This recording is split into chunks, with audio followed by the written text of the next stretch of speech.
dhaygagay gorongosa dirteedii dhulkoodana gedaa dhayntiyo cambays xidhay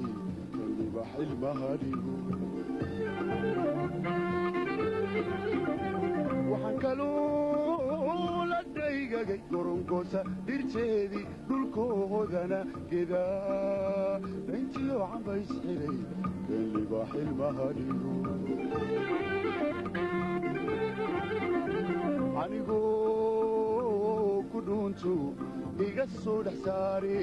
dhaysu furana madhal owliyaadba madhal owliyaadba madhal owliyaadba